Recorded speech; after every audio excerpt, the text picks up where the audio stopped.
پیارے دوستو، حج پر آئی خاتون نے محمد بن سلیمان کے سامنے حجر اسود کو بوسہ دینا چاہا تو محمد بن سلیمان نے اس عورت کے ساتھ ایسا کیا کیا کہ روح تک کانپ اٹھے۔ پورا واقعہ جاننے کے لیے ویڈیو کو آخر تک ضرور دیکھیے گا۔ ویڈیو کو لائک اور چینل کو سبسکرائب کرنا ہرگز نہ بھولیں۔ تو آئیے چل کر موضوع کا باقاعدہ آغاز کرتے ہیں۔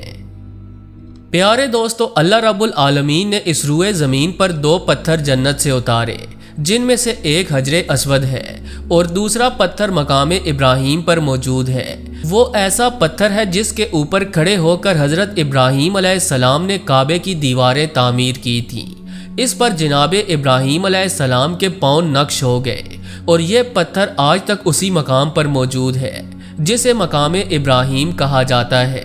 گو کہ پہلے یہ پتھر عام لوگوں کی زیارت کے لیے کھلے عام موجود تھا، لیکن اب اس کے گرد چاردیواری بنا کر ایک ایسا چبوترا بنا دیا گیا جس میں سے یہ پتھر نظر نہیں آتا، لیکن اس بات کی نشاندہی ہو جاتی ہے کہ یہ دراصل مقام ابراہیم تھا۔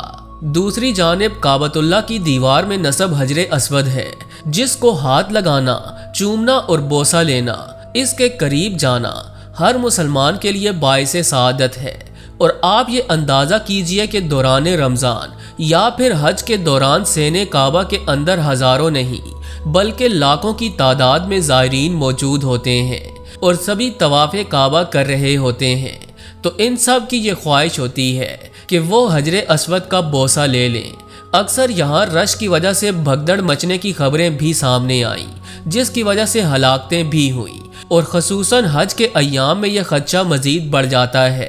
ایسے میں سوال یہ پیدا ہوتا ہے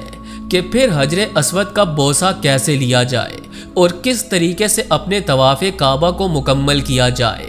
اسلامی روایات کے مطابق سب سے افضل تو یہ ہے کہ حجر اسود کے قریب جا کر اس کے اوپر اپنے دونوں ہاتھ رکھ کر اپنے ہونٹوں سے اس کا بوسہ لیا جائے، اور وہ لوگ جنہیں یہ سعادت نصیب ہوتی ہے وہ بتاتے ہیں کہ اس پتھر کے اندر ایسی کشش موجود ہے کہ یہ پتھر بوسہ لینے والے کو اپنی جانب کھینچتا ہے۔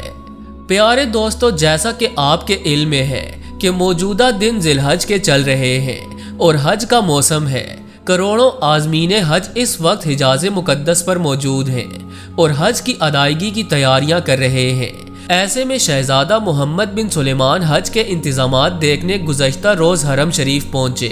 تو انہوں نے حجر اسود کا بوسہ لینے کی خواہش ظاہر کی، جس کی وجہ سے رش مزید بڑھ گیا۔ بتایا جاتا ہے کہ حج کے لیے مکہ مکرمہ آئی ایک بزرگ خاتون بھی اس وقت حرم شریف میں موجود تھی، جو انتہائی ضعیف العمر تھی۔ وہ حج سے قبل عمرہ ادا کر رہی تھی اور طواف کرتے کرتے اس مقام پر پہنچ گئی جہاں حجر اسود موجود ہے۔ اس نے جب یہ دیکھا کہ بوسہ لینے کے لیے اس ہجوم کے اندر داخل نہ ہو پائے گی، کیونکہ اس وقت خانہ کعبہ میں سعودی شہزادے کی موجودگی کی وجہ سے رش ڈبل ہو چکا تھا، مگر وہ بزرگ خاتون حجر اسود کا بوسہ لینا چاہتی تھی، لیکن اس کو ڈر تھا کہ وہ ہجوم کے اندر داخل ہوئی تو وہ شدید زخمی ہو سکتی ہے یا پھر گر بھی سکتی ہے۔ تو اس خاتون نے اس بات پر اتفاق کیا کہ علماء کے بتائے ہوئے دوسرے طریقے یعنی ہاتھ سے اشارہ کر کے بوسہ لینا چاہا، جسے استلام کہا جاتا ہے، کیونکہ نبی اکرم صلی اللہ علیہ وآلہ وسلم نے بھی اس طریقے پر مہر ثبت کی کہ ہاتھ کے اشارے سے بھی حجر اسود کا بوسہ لیا جا سکتا ہے۔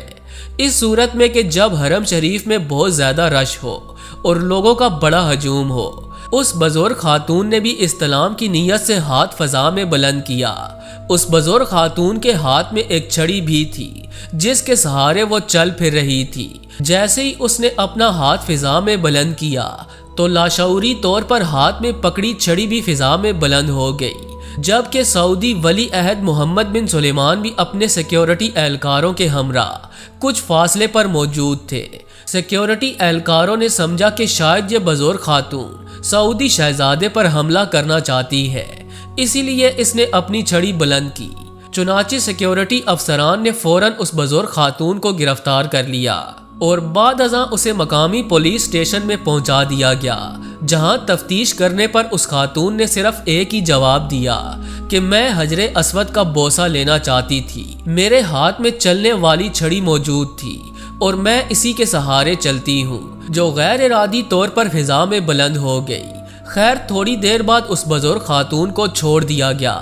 البتہ یہ واقعہ جب سی سی ٹی وی کیمرے میں ریکارڈ ہوا تو تہلکہ مچ گیا کہ محمد بن سلیمان نے بوسہ لینے والی خاتون کے ساتھ کون سی شرمناک حرکت کر ڈالی۔ البتہ اس کی حقیقت کچھ اور ہی تھی۔ پیارے دوستو، اسلامی تاریخی حوالوں میں ملتا ہے کہ اکثر اوقات صحابہ کرام یا خود رسول کریم صلی اللہ علیہ وآلہ وسلم جب گھوڑے پر سوار ہوتے تو اس صورت میں بھی حجر اسود کے قریب جانے کی بجائے ہاتھ کا اشارہ کر کے ہی بوسہ لے لیتے۔ علماء یہ بھی بتاتے ہیں کہ اس صورت میں دائیں ہاتھ کو بلند کیا جائے اور حجر اسود کے عین سامنے آ کر اس کی جانب اشارہ کر دیا جائے تو یہ یوں ہی تصور کیا جائے گا جیسے کہ حجر اسود کا بوسہ لیا جا رہا ہے۔ حجر اسود ایسا جنتی پتھر ہے کہ روز محشر اللہ رب العالمین کے سامنے اپنا بوسہ لینے والے کے لیے کھڑا ہو جائے گا اور گزارش کرے گا کہ اے رب ذوالجلال، تیرا یہ بندہ میرے بوسے لیتا رہا، تو اسے معاف فرما اور اس کے گناہ بخش دے۔ اسلامی روایات کے مطابق حجر اسود کو جب آسمان سے زمین پر اتارا گیا تو یہ سفید رنگ کا تھا، لیکن پھر اس نے بنی نوع آدم کے گناہوں کو چوسنا شروع کر دیا اور ان گناہوں کو چوستے چوستے اس کا رنگ سیاہ پڑ گیا۔ یعنی یہ اب تک دنیا میں آنے والے لاکھوں نہیں بلکہ کروڑوں مسلمانوں کے گناہوں کو چوس چکا ہے، اور روز محشر بھی اللہ اس کو 2 ہاتھ، 2 کان، 2 آنکھیں اور 1 ناک عطا کرے گا اور یہ اشارہ کر کے بتائے گا کہ اے اللہ، تیرا یہ بندہ میرے قریب آیا تھا اور اس نے میرا بوسہ لیا تھا، اے اللہ تو اسے معاف کر دے۔ یقینی طور پر وہ لوگ انتہائی خوش قسمت اور خوش نصیب ہیں کہ جنہیں اللہ یہ موقع عطا کرے کہ وہ ایسی صورت میں حجر اسود کے قریب جائیں جب وہاں پر کوئی موجود نہ ہو، اور جب کوئی موجود نہ ہو تو وہ اس کا بوسہ لینے میں ایک بار نہیں بلکہ کئی بار کامیاب ہو جاتے ہیں۔ اس مقصد کے لیے لوگ عمومی طور پر رات کے وقت کا انتخاب کرتے ہیں کہ جب صحن کعبہ میں رش انتہائی کم ہو، اس وقت یہ طواف کعبہ کرتے کرتے حجر اسود کے قریب پہنچ جاتے ہیں اور پھر تسلی سے اس کا بوسہ لیتے ہیں۔ پیارے دوستو، چند ماہ قبل ناسا کی جانب سے حجر اسود کی ایک تصویر جاری کی گئی اور یہ تصویر ناسا کی سیٹلائٹ نے اتاری تھی جو کہ حجر اسود سے کئی ہزار میل دور تھی، لیکن اس نے جب حجر اسود کو فوکس کیا اور اس کی زوم کی ہوئی تصویر کیپچر کی تو اس تصویر نے یہ واضح کر دیا کہ حجر اسود جو یوں تو بظاہر دیکھنے میں ایک پتھر نظر آتا ہے، لیکن اس کے اندر بھی کئی جہان آباد ہیں، کئی ایسی پرتیں ہیں جن کے متعلق نہ تو سائنس جانتی ہے اور نہ ہی آج کا ماڈرن انسان جانتا ہے۔ بے شک یہ پتھر رب عظیم کا عظیم تحفہ ہے جسے مسلمانوں کو عطا کیا گیا۔ آخر میں دعا ہے کہ اللہ تعالی ہم سب کو حرمین شریفین کی زیارت بخشے اور حجر اسود کو چومنے کی سعادت عطا فرمائے۔ آمین ثم آمین۔